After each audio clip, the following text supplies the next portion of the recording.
Hello everybody, welcome back to the Reset Info channel. In today's video I'll show you how to easily turn off your Logitech G Pro racing wheel.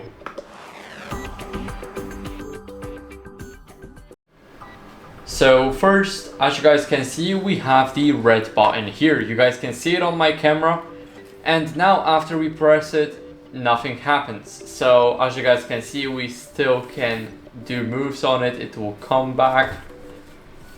And now the real reason for that is basically we need to hold the button. So it's not that easy, you cannot just click and turn it off. You need to actually hold the button for 2 seconds.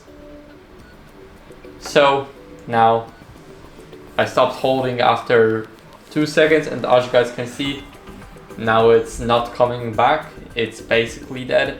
And when we enable it, so now we just need a click, now it will come back, so it's at 0 degrees. So as you guys can see, now it's connected to our PC here, and it's going back to 0. So that's basically it.